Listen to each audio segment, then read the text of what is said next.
Donc bonjour à tous et à toutes, donc je vous souhaite la bienvenue sur ma chaîne pharmacologique. Donc aujourd'hui j'ai choisi d'aborder le thème de la cocaïne.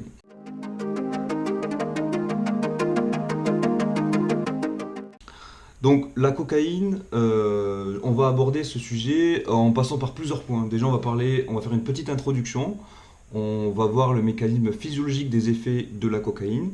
Donc on va voir le mécanisme physiologique, on va ensuite regarder euh, qu'est-ce que c'est qu'un le patient type cocaïnomane. Dans un second temps, on ira voir les effets de la cocaïne sur le cerveau. Ensuite, on verra les effets de la cocaïne sur le cœur. On verra aussi une complication de la consommation de cocaïne qui est en fait l'épilepsie. Et dans un dernier temps, en fait, on va aborder ce que j'appelle la cross-consommation. Donc, c'est la consommation de cocaïne avec d'autres substances. Donc, ça peut être l'alcool, ça peut être le tabac. Et on verra aussi les substances de coupe. Donc, ce sont les substances qui permettent, qui permettent d'avoir une cocaïne qui est moins faiblement dosée. Donc, ce sont des adjuvants qu'on donne avec la cocaïne pour que ce soit moins cher et pour qu'il y ait moins de doses de cocaïne. Donc, la cocaïne, donc d'un point de vue physiologique, qu'est-ce que c'est? En fait, c'est un inhibiteur de la recapture de neurotransmetteurs. Donc, ces neurotransmetteurs, ce sont la sérotonine, la noradrénaline et également la dopamine. Donc, ça va inhiber la recapture, ce qui veut dire qu'en fait, on va augmenter la concentration de ces neurotransmetteurs. Puisque ces neurotransmetteurs, en fait, ils vont sortir du neurone présynaptique, ils vont arriver au niveau de la fente synaptique, se fixer sur les récepteurs pour exercer leurs effets, et ensuite ils sont recapturés au niveau du neurone présynaptique. Mais la cocaïne va inhiber cette recapture. Donc au final, on aura beaucoup plus de neurotransmetteurs dans cette fente synaptique. Donc on va voir en fait pour chaque neurotransmetteur les effets de cette inhibition de recapture. Pour la dopamine, une inhibition de la recapture de la dopamine, ça va provoquer une sensation de plaisir, de bien-être et une euphorie. Et déjà, rien qu'en parlant de ça, rien qu'en parlant de cet effet, on peut comprendre certaines complications. Par exemple, l'euphorie, c'est quelque chose qui a souvent un aspect très positif pour les consommateurs de cocaïne, puisque voilà, pour passer une super soirée, pour avoir des euphories, voir des éléphants roses, etc., c'est quelque chose de génial. Mais en fait, la face cachée, et c'est ça qui est vicieux avec la cocaïne, c'est qu'il y a toujours une face cachée dans ses effets. C'est que l'euphorie, on peut par exemple voir des fantômes, des monstres, etc. Et il y a plusieurs cas, par exemple, de défenestration qui a été recensé après une consommation de cocaïne. Donc ça, c'est pour la dopamine, euphorie, plaisir. Ensuite, pour la noradrénaline, pardon, on va avoir une vasoconstriction, une augmentation de la température corporelle, une augmentation de la tension artérielle qui peut provoquer donc une hypertension artérielle, une augmentation de la fréquence cardiaque et donc une tachycardie. Donc ici, on voit déjà que on verra qu'il y aura, ça va être responsable, la vasoconstriction notamment, d'une complication majeure au niveau cardiovasculaire qui sera en fait l'infarctus. Ensuite, pour la sérotonine, une inhibition de la recapture de la sérotonine, qu'est-ce que ça va provoquer? Ça va provoquer une augmentation de la confiance en soi. Et là, c'est pareil, on a ce côté positif de la confiance en soi pour passer une super soirée. La confiance en soi, c'est toujours génial pour parler à des gens auxquels on n'aurait pas parlé. Donc, c'est quelque chose de positif dans l'imaginaire collectif. Mais en fait, pareil, il y a une face cachée. C'est là le côté vicieux de la cocaïne, c'est que ça va aussi, par exemple, pour des personnes qui seraient dépressives ou qui auraient des tendances suicidaires, les pousser à l'action, donc leur donner confiance, les motiver, augmenter leur motivation pour passer à l'acte. Donc c'est aussi quelque chose, donc les suicides qui est recensé et qui est donc un danger lors de la consommation de cocaïne. Donc voilà pour l'introduction, on a vu un peu l'aspect physiologique de la cocaïne.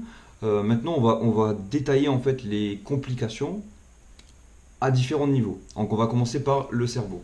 Donc la cocaïne, on a dit, donc c'est un agent qui est excitateur, donc ça va en fait libérer finalement des neurotransmetteurs qui sont excitateurs, même des acides aminés excitateurs, et ces acides aminés, ils vont même pouvoir stimuler certaines zones du cerveau, notamment des zones responsables de l'état de conscience.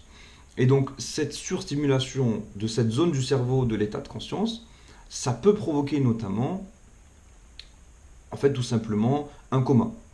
Donc ça fait partie des complications.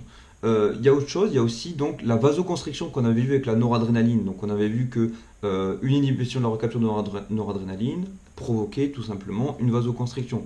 Cette vasoconstriction, elle est responsable d'une complication majeure au niveau cérébral qui est l'ischémie cérébrale. Alors la cause, en fait, c'est tout simplement donc cette vasoconstriction va réduire le diamètre de notre artère. Et donc tout ce qui sera en aval de l'artère, tous les organes, tout ce qui sera en aval de l'artère sera très peu, voire très mal ou pas irrigué. Donc voilà pour les complications au niveau du cerveau.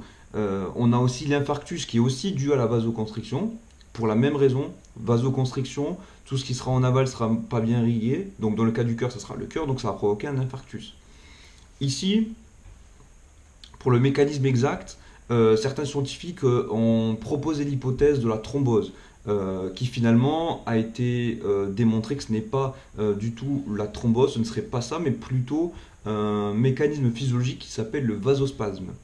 Donc le vasospasme, c'est un mécanisme qui est en fait un peu mal connu, mais qui serait en fait une contraction spontanée du muscle lisse de l'artère, et donc ce serait également en fait une réaction du cerveau suite à une hypertension artérielle.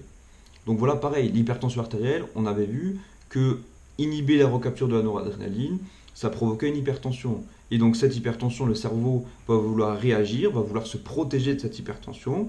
Donc il va diminuer le calibre des artères et donc provoquer ce vasospasme. Donc les ischémies et notamment aussi les infarctus. Donc il faut savoir aussi que la cocaïne, pour tous les patients qui sont atteints, qui ont des antécédents d'anévrisme, c'est un gros facteur de risque, euh, qui n'est pas négligeable. Ensuite, pour la cocaïne et les crises épileptiques. Donc les crises épileptiques, ce sont aussi une complication qui est très souvent recensée. Donc généralement, ce sont des crises qui sont dites tonico-cloniques. Donc l'incidence, elle est en fait sous cocaïne de 2 à 10%. Donc on va dire que c'est relativement faible, même si ce n'est pas négligeable. Et ça concerne les cocaïnomanes qui ont un usage récréatif, ou même les body packers. Donc les body packers, ce sont les personnes en fait qui vont transporter la drogue, donc la cocaïne, donc les mules. Et pourquoi? Parce qu'en fait, tout simplement, il y a un risque de rupture des sachets de cocaïne qu'ils ont dans leur corps, que ce soit au niveau anal ou au niveau oral. Donc une rupture en fait des sacs va relarguer une grosse quantité de cocaïne et provoquer notamment une crise épileptique ou voire même une overdose. Donc souvent la crise épileptique chez le patient cocaïnomane, elle est de courte durée. Alors est-ce qu'elle est liée à la voie d'administration? Est-ce que si on se l'injecte, c'est plus important que si on la sniffe? Non, pas du tout. Donc en fait, le mode d'administration, ça n'aura pas vraiment d'impact. Mais il faut savoir que certaines personnes vont convulser plusieurs heures. Pourquoi? Parce qu'en fait, il y a le métabolite actif de la cocaïne. Donc la cocaïne, elle va faire effet, mais ensuite elle va être métabolisée en un métabolite. Et ce métabolite est aussi épileptogène. Ce qui fait que finalement, le patient peut avoir une crise épileptique sur plusieurs heures. Enfin, sur une heure maximum, pardon. Ensuite, on a le phénomène de ce qu'on appelle le kindling. Donc le kindling, c'est en fait un patient cocaïnomane qui aurait une consommation faible de cocaïne, mais régulière dans le temps, donc un usage chronique finalement. Donc qu'est-ce que ça va provoquer? Ça va provoquer tout simplement une diminution du seuil épileptogène et en fait l'apparition de crises spontanées sans stimulation. C'est ce qu'on va appeler les maladies épileptiques. Donc, en fait, il va abaisser son seuil épileptogène, ce qui veut dire qu'un stimulus beaucoup plus faible, qui avant en fait ne provoquait pas de crise épileptique chez lui, lui provoquera une crise directement. Et donc, plus sa consommation dans le temps sera longue, et plus il aura un risque de faire effectivement ces crises épileptiques spontanées. Alors maintenant, on va voir la consommation de cocaïne et les problèmes cardiovasculaires.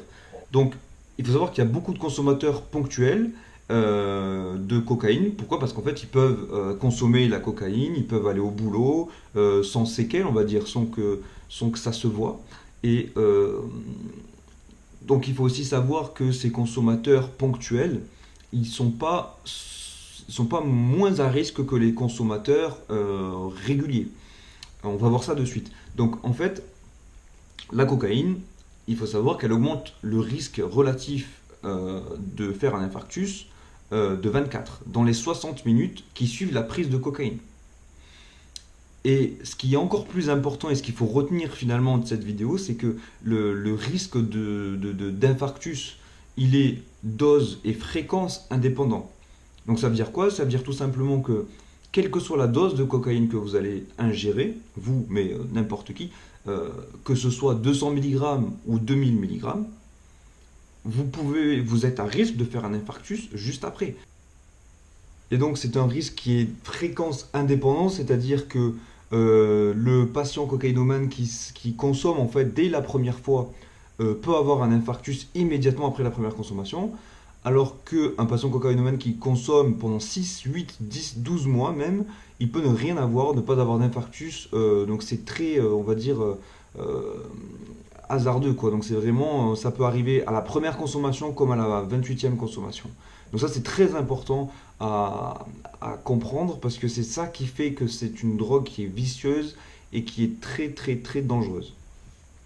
Donc ensuite, donc on a dit que en fait, la complication la plus prédominante au niveau cardiaque, en fait, c'était l'infarctus. Et donc l'infarctus, toujours pour les mêmes raisons, la vasoconstriction, donc qui va diminuer le diamètre des vaisseaux, et donc tout ce qui est en aval de l'artère sera beaucoup moins irrigué, donc c'est toujours la même chose. Et donc il faut savoir aussi que l'infarctus, il peut survenir en fait moins d'une heure, donc dans les 60 minutes en fait qui suivent la prise de cocaïne, ou alors même ça peut aller jusqu'à 3 heures en fait. Toujours pour la même raison, c'est que le métabolite en fait de la cocaïne est actif et il est tout aussi vasoconstricteur. Donc il peut aussi provoquer un infarctus même 3 heures après la prise de la cocaïne. Donc maintenant, on va aborder en fait ce qu'on appelle ce que j'appelle moi la cross consommation. Donc c'est la consommation en parallèle d'autres substances en plus de la cocaïne, qui peut et qui souvent provoque des cocktails qui sont mortels.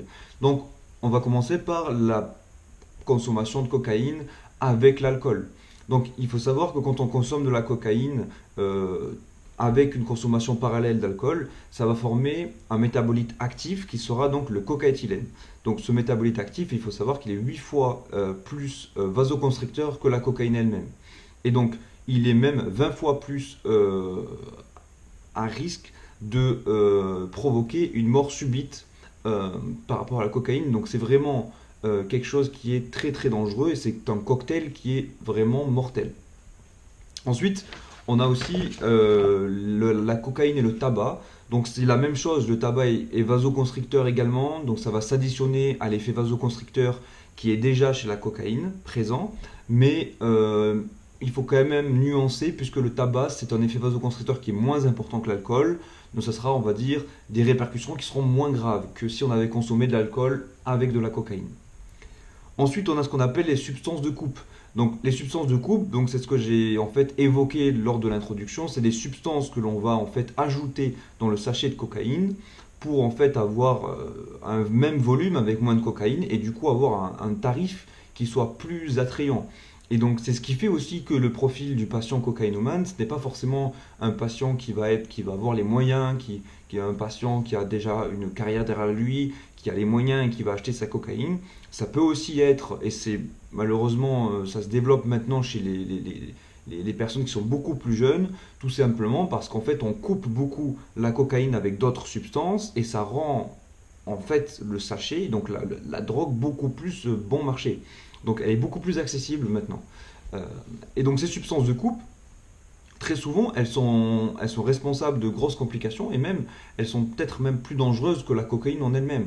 Donc c'est pour ça on va en évoquer, il y en a plusieurs, hein, donc c'est une liste non exhaustive et même c'est même pas une liste puisqu'on va évoquer une seule substance active ici, on va parler de l'atropine. Donc l'atropine c'est un alcaloïde, donc c'est un antagoniste en fait du système cholinergique. Donc finalement, qu'est-ce que ça va provoquer l'atropine? Ça va provoquer une sécheresse buccale, une tachycardie et à haute dose des convulsions. Donc là, on se rend compte de quoi? Ben, finalement, l'atropine, elle a les mêmes effets que la cocaïne. À haute dose, convulsion et sécheresse buccale et tachycardie. Tachycardie déjà causée par la cocaïne. Donc on peut déjà comprendre qu'en fait l'addition de ces deux substances, ça va potentialiser euh, le risque de faire une crise épileptique et en même temps d'avoir un problème cardiovasculaire comme l'infarctus qu'on a évoqué tout à l'heure. Donc c'est un cocktail qui est mortel. Donc je voudrais terminer sur une notion que j'ai pas en fait détaillée dans le plan, mais qui est relativement importante. Donc il faut savoir que la cocaïne, c'est une substance, donc comme on l'a vu, qui est excitatrice, qui est stimulante. Donc souvent, c'est la situation type, c'est le patient enfin, c'est la personne qui va prendre de la cocaïne, qui va aller ensuite en boîte, et il va prendre la cocaïne pour être en fait toujours alerte, toujours pas fatigué, en forme, parce que voilà, à passer un certain âge, à partir de 25-30 ans, sortir en boîte jusqu'à 5-6 heures du matin, c'est pas forcément facile. Et donc, il va prendre la cocaïne pour rester en fait en forme et aller en boîte et finalement enchaîner le boulot juste après, le lendemain, euh, sans avoir cet effet de fatigue. Et il y a un autre aspect assez dangereux dans la cocaïne, c'est qu'elle va en fait masquer beaucoup de réflexes physiologiques. Donc ça veut dire quoi? Ça va tout simplement dire que elle va masquer par exemple donc la fatigue, puisque c'est stimulant, c'est euphorisant. On va masquer cette fatigue. Donc le corps, quand il nous envoie ce message de la fatigue, c'est qu'il a besoin de repos. Il a besoin qu'on se repose et donc on va pas sentir cette fatigue-là. On a vu que ça allait augmenter la température corporelle. On avait vu ça avec les effets de la recapture, enfin de l'inhibition plutôt de la recapture de la noradrénaline, augmentation de la température corporelle, ça veut dire quoi? Ça veut dire que on va peut-être plus transpirer. On va plus transpirer et en même temps, il faut savoir que la cocaïne, elle va cacher la soif. Donc en fait, risque de déshydratation également. Donc, et souvent, ce sont des patients qui tombent dans le coma ou qui tombent de déshydratation. Donc, en fait, finalement, ce qu'il faudrait retenir, c'est lors d'une consommation de cocaïne, pour éviter certaines complications, il y a des gestes simples à réaliser. Et ces gestes simples, c'est tout simplement boire de l'eau régulièrement, parce que sous cocaïne, on n'aura plus cette sensation de soif, on va complètement oublier de boire, on ne va pas y penser. Donc boire de l'eau régulièrement, euh, j'allais dire faire des pauses, mais se reposer, ne pas être à fond toute la nuit. Et voilà, donc juste avec ces gestes simples, on peut déjà limiter par exemple le risque de déshydratation ou tomber de fatigue. Donc c'est vraiment des choses qui sont simples, mais qui permettent déjà d'éviter certaines complications par la suite. Donc voilà, je vous remercie d'avoir suivi la vidéo. Donc j'espère que j'ai été clair et concis et que ça vous a aidé à comprendre un peu les effets de la cocaïne sur notre corps et donc sur les différents systèmes qu'on a vus. Et je vous dis à bientôt pour une prochaine vidéo.